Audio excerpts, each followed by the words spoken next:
Welcome into SLA, a brand new format. We've been off for a couple weeks. Surprising how many fans are watching the shows leading up to the games on Friday and Saturday nights. I got several messages on social, on Instagram, talking about, hey, you guys aren't on a Thursday. So the people surprisingly miss us. It's good to know that we're resonating with somebody at least. So we are back.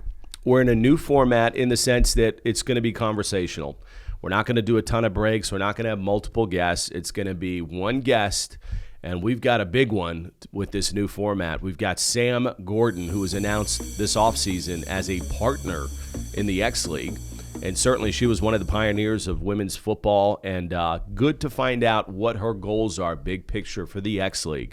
So we'll sit down and talk to Sam, but before we do that, a couple important housekeeping items I want to go over. One is FanPass. You know, FanPass kicked off at the beginning of the season. We have a ton of fans on there already. We want to give an opportunity for fans who have not subscribed yet at a lower rate at the midway point of the season. So if you log on now to xleague.live right down here and you click on FanPass, you can actually get the remainder of the games halfway through the season at half the price at $39.99. Now, that doesn't give you the 2 free tickets to any game like you had prior, but it does give you all the games played to now on demand, as well as all the live games moving forward, starting with Friday night's Denver versus Atlanta matchup. So that's big news items for fans who are yet to have subscribed just yet to FanPass. In addition to that, we had a change as far as the date of X Cup. As you guys know, the X Cup is our Super Bowl. It was scheduled for Saturday, September 10th in Austin, Texas. It is staying in Austin, Texas, but it's moving to Friday night, September 9th, 7 o'clock kickoff Central Time. That's 9 o'clock Eastern. Now, that move was happened on several factors, but the main factor is Alabama, Texas plays on Saturday. So we're not competing with Alabama, Texas. We're going to play our game Friday night, stay for Alabama, Texas, and enjoy that game with a big tailgate, end of the season type celebration. So a lot of exciting things happening X Cup week. We also have our awards ceremony. We'll talk to you about all that perhaps next week, but big date change. The X Cup is now moved to Friday, September 9th, okay?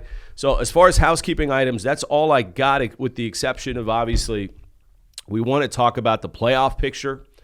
I know, again, it's the mid-season point, but with 8 regular season games, you get into the playoff picture pretty early.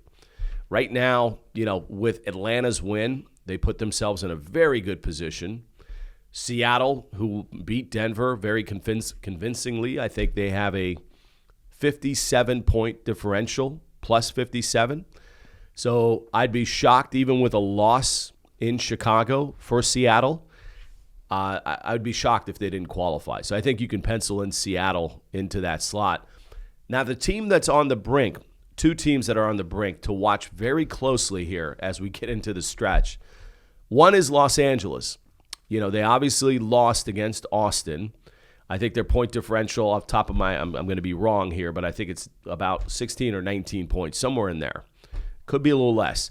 Point being, you know, if they beat the national Mexico team on August 13 in Los Angeles, they'll be 1-1. So that is a threat now to Austin, because Austin is at 16 points, plus 16. So if LA has a big game against Mexico, they're going to sneak in through the back door. And Austin, the team that was the number 1 ranked team all off season, most of the regular season, are going to be on the outside looking in, which is mind-blowing. Yeah, that's a big shocker to me. I did not see that happening. I mean, look, when you play 2 regular season games, you lose 1, you're susceptible. You can't take any chances. It's win or win. And look, the other interesting team here to look at are the Chicago Blitz, who we'll get to see in a couple weeks here. lining up against Seattle. We talked about Atlanta-Austin being a mega-type matchup. That's a pretty close one to a mega-type matchup because both are going to go into that game undefeated at 1-0. The loser is flirting with not being in the playoffs, and the winner obviously will cement themselves into the playoffs. So that's a game to really watch closely. So that's your playoff picture. We're going to continue to update you. We'll run standings for SLA so you know what's happening. And pretty much that's it, guys. We want to keep you updated. Hopefully you're going on to XWire within XLive.com. We have great game summary articles, game preview articles to get you ready for all the remaining games. Now that's all the housekeeping items. Let's talk to Miss Sam Gordon, the newly named partner in the XLeague. Welcome to SLA, Sam. Hey, Mitch. How you doing? Hey, are you in Utah or New York? Because I know you bounce between the two. World traveler. I'm actually in Montana right now. Last time I saw you were in Europe, so you're just coming back with your dad from Europe, correct? Yeah, a little bit of a summer traveling, but it's been fun. Now, Sam's got a great dad, been by her side. He obviously recorded her first viral video when she broke through. And, great to work with Sam, her dad, now the new agency that she's with. Sam was somebody we identified early on, and then there was an outside party that really championed her as well. And we talked to Sam. I got on a plane, went out to Utah, met with her, and said, hey, listen, let's get you on board for this. Because obviously Sam is the face of the future because this is a young brand. We want to be an innovative brand, and we're going to be female-led. And I think Sam speaks to all those points. So, let's kind of introduce you a bit. I know, Alex, you did a great feature with the films unit on Sam when we announced her as a partner. But since we have you on the show, talk to us about your journey in football. What drew you to the game? It's been crazy. I mean, I started playing tackle football with the boys when I was 9 years old. And that was because my older brother was playing. I'd run wind sprints against his team, and his coach was like, hey, you should try it out. I was like, yeah, I want to try this out. So jumped in, played 3 seasons with the boys, and that's where I had my highlight video go viral. Had some crazy experiences for a 9-year-old. And then after that, me and my dad helped start a girls tackle football league in Utah. And it has been incredible to watch that grow. I played with that all throughout high school, played my last season with them last year, and that was so sad. But this season, I got to watch them play the championships at Rice-Eccles Stadium in Utah. It's been incredible, my football journey. I love it so much, and I couldn't imagine my life without it. Yeah, look, you were really at the forefront of this thing as far as women in football.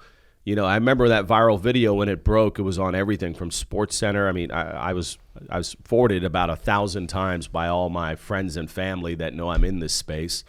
So, you got on the radar pretty early. Talk to us about after that went viral. What was the reaction? I mean, all the media attention around you.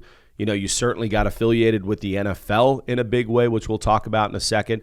But how did you handle some of that craziness around you? It was very exciting. I think at that time, it was still just so unique to see a girl playing football, and especially to doing well playing football against the boys. And I got to do some incredible things. I still remember my first interview was like the day after my video was posted, and it was Good Morning America. It was like 5 a.m.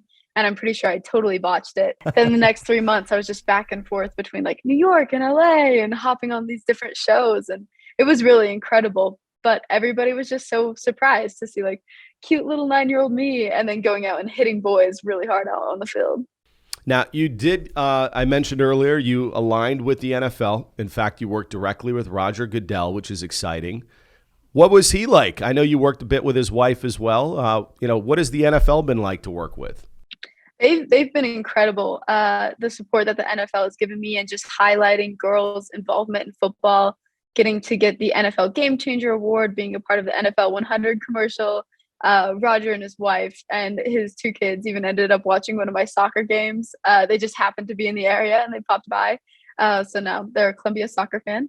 But it's been incredible. I think it's really important to have the support of, them and something as big as them, and to see that they believe in women in football. Yeah, no, it's exciting. I mean, I remember even seeing you on the cover of a Wheaties box, which I know Wheaties isn't that big a thing now, but when I was growing up back in the 1920s, I was gonna say, still don't know what Wheaties are. Okay, so Wheaties was this mediocre cereal. It wasn't the best cereal, but the cover of the Wheaties box was the holy grail for athletes. I mean, it was Mary Lou Retton. I know you don't know that name, but she was an Olympic legend. The Washington Redskins, when they won their Super Bowl. The who? Yeah, no, I don't know what they're called now. Yeah. But honestly, the Wheaties box was the most coveted space in sports. And Miss Sam Gordon landed on the cover of Wheaties box. How did that work out? Did they approach you and said they want to feature you? I don't even remember, but I was on Good Morning America again, and this time in New York, and that's where like they revealed it. And I remember it being like under one of those velvet things, and the guy just like pulled it up, and I got to see like my face on a Wheaties box, Breakfast of Champions, and I was just like, wow, this is insane. Yeah, that's pretty cool. And to not remember it tells you that, she's done a lot. If you don't remember being chosen for the cover of the Wheaties box. Well, listen, let's kind of dig in a little bit, because most fans, ever since we made this announcement, the number one question that I've gotten on social media from fans, and then the avalanche of questions, as you can imagine, from athletes and coaches that are already involved in the X League is, one, who is Sam? So I've had a chance, we've met once or twice now, so I've kind of explained best I could there. But more importantly, they want to know, what is your vision for the X League? Like in an ideal scenario, 10 years from now, let's say 5 years from now, the way the sports media landscape is shifting so quickly, especially toward women's sport that's surging right now across television viewership, corporate sponsorship. It is really having its heyday. So in an ideal world, what would be your vision for the X League? I feel like the X League has unlimited potential. I've gotten to see, with our small girls tackle football league, how much it has grown in just 8 seasons. And at the beginning, none of these girls knew how to play football. But if you come out and watch a game now, I couldn't imagine them playing any other sport. And I imagine the same type of journey for the X League. Already, I can see incredible athletes, players, and teams. And I can't wait to see how they develop in the coming years. I want women's football to gain respect, to see them as real athletes, real football players, get fans, because football is exciting no matter what gender is playing. So I want to see the X League become as popular as any other professional league. Yeah, look, I mean, I'm sure that's exciting, and, something that the athletes, when they hear it, it's going to be music to their ears in terms of they are gung-ho about the fact that they're going to have this platform and that it's going to be about football, and it's going to be about their passion around the game. And once we get in the offseason, the big challenge, Sam, was we had literally zero footage or photos or anything to show anybody. So even when I met with you and your dad, you guys were like, so what is the X League going to be? I was like, I have no idea. We're going to have to play the games. We're going to find out who the stars are, what the game looks like. So I'm excited to get into this offseason. We have a number of great meetings lined up, several that Sam is going to be sitting in on, very important meetings that show, look, this is serious. This is about football. This is going to be the platform, the X League, that's going to break through in terms of introducing women in a big way to football. Because like we've talked about, look, the NFL, there's no question, and Sam knows this better than anybody, their focus is building their female audience. Their female audience right now is about what, Sam, maybe 43, 42% female. Yeah, they want to get it up to close to 50%. Now that's aggressive, but think about it. How are you going to get it there? Are you going to get it there from just naming front office personnel, officials, assistant coaching hires, that type of thing? Is that going to excite 8, 10, 12-year-olds to want to play the game? I don't think so. There's a space for that, and that was how we got into the door. But the NFL understands, and I've talked to several ownership groups, they understand for you to break through, for us to get to that 50% female, there's got to be a women's league that's commercial, that's broadcast around the world, and are creating the next generation of heroes. That's what's going to break through and move the NFL. It's like the old saying, rising tides raise all boats. It's good for them. It's good for us. And Sam is going to be the leader. old guys like me are going to take a major step backwards and be advisors to this league. And we're going to look to Sam to kind of guide this franchise into the next era. And not just here in the U.S. We've talked about it in the U.K., Germany. We want to be that platform. And I think Sam is going to be the conduit to that. So, Sam, listen, we couldn't be more excited to have you involved in this venture. I know the girls are, and talking to them, there's been absolutely nobody that's gone, nope, we'd like to keep you in the leadership role. Like, come on, nothing? No love? No, they're excited about Sam. They're like, listen, and Sam's going to NYU. She didn't mention that. Highly accomplished. That's my brother's going to NYU. I'm going to Columbia. Columbia. Oh, I made the slip up. Like Columbia is a lesser school. Sorry, yeah. Correction. And she's studying film. I know. So we're waiting for you to shift over, and then it'll be me and Sam running the show. Yeah, exactly. Hey, listen, you see how this old body is breaking down? I've gotten sick 3 times, and that's why, by the way, my voice sounds like this today. I'm sick yet again. No, I'm looking for my exit visa. Trust me, I'm old. Sam, I was going to ask you, I know you're busy traveling the world and in a new state every other weekend, but can we expect you at one of these games or possibly the X Cup or anything? Oh, yes, for sure. I can't wait to make it out to one of these games and watch a game live. I'm super excited, and I want to meet all the players and be super involved. So looking forward to it. Well, listen, Sam, we appreciate you taking a few minutes. Again, I know you're busy as well with school and all the other ventures you've got going. And yeah, we're planning on having, if Sam's available, out to X Cup weekend and be part of those festivities to start meeting some of the athletes. But her involvement's going to happen in a big way in the off season.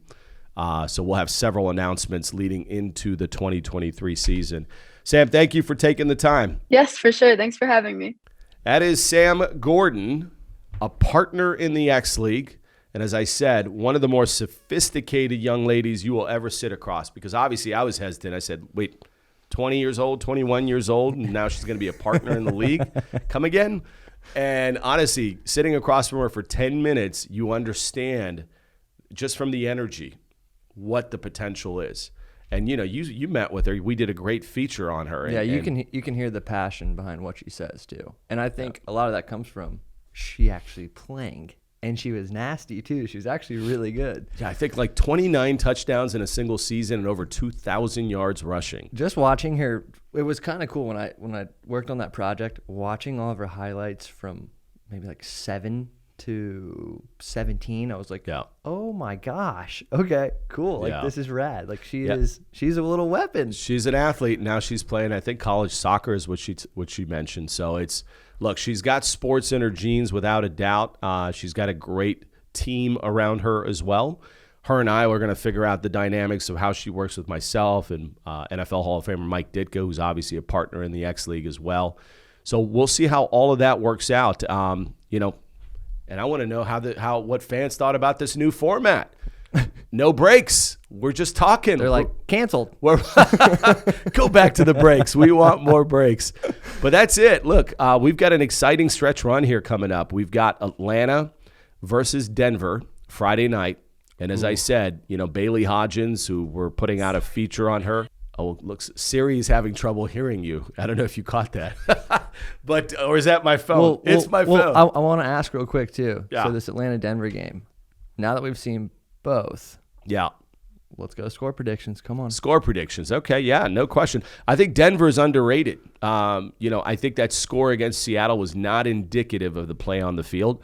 I think it was Jessica Poole being very reckless with the football in the red zone, the opposition's red zone. So that means you give them a very short field, and KK Matheny certainly took advantage. But I think a score, I don't think they're good enough, Denver, to beat Atlanta certainly, but I think they can keep it relatively competitive. I think you're talking like a 38-24 type football game. Yeah, because I think Crystal Wright is the real deal. Dude, she had her breakout moment in the first game. And that's one thing on top of it too. Both of them are going off momentum, but different type of momentum, right? Denver's going off that huge L. Yeah. And Atlanta's going off this really nice W. Yep. So they're feeling confident. I think I don't know if I cut you off. What was your score? No. I was 38-24. Okay, I'm gonna go like 47-20. Yeah, Atlanta and you might be taking right. the W. Look, you might be And right. I hate saying that. I love the Denver team. You guys are great. Don't kill me when I see you guys this weekend. Look, Denver has had the toughest schedule in the league. Yes. Right? They go to Seattle, which is the number 1 ranked team now, and they go home. They go to the number 2 ranked team, the Atlanta Empire. They haven't complained once. So they've got a good culture there. They're all about the football. Coach Hassan, I think, has done a good job in a relatively short period of time to build a good locker room. And then I'm telling you, you got to watch 2 people, Crystal Wright and Ifemia, I'm going to butcher it, Ifemia Imika, I believe, on the defensive side of the ball, the defensive end. Those are the 2 young stars that I would hitch my wagon to if I was John Hassan and the Denver Rush. And Jessica Poole, look, I thought she had a great game considering everything. She worked the pocket nice, too. She was scrambling. But look, when you play a team like that, you've got to keep the chains moving. That's one of the things she did well with her legs. Not so much her arm, but her legs because of that scrambling ability. She used to be a wide receiver. I know Vanna Medrano is back into the mix, the backup quarterback. Will she get some time on Friday night? We don't know. For Atlanta, I think obviously Bailey Hodgins, and they're on a whole different high right now. I don't think they can overlook Atlanta. They've got to win this game, go into the playoffs feeling the best of any team out there. Because I don't know, if Atlanta wins, they're going to be scary. They're going to be real scary, and I think that's what's on the line for them. I think they're pretty much a shoo-in for the playoffs. But now it's how do you want to go into the playoffs? Do you want to go sprinting into the playoffs, or do you want to limp into the playoffs? That's what Atlanta has on the line. So we'll see how it plays out Friday night. But I hope you guys like this new format of SLA. We're going to still be back every Thursday, whether you tune in or not. We're going to be here every Tuesday on the YouTube channel here for the XLeague. And it will air, as always, 12 o'clock Eastern. You'll have a more healthier Mitch Mortaza, hopefully, next time. We will be back next week previewing the rest of the season. We'll talk to you soon. Take care.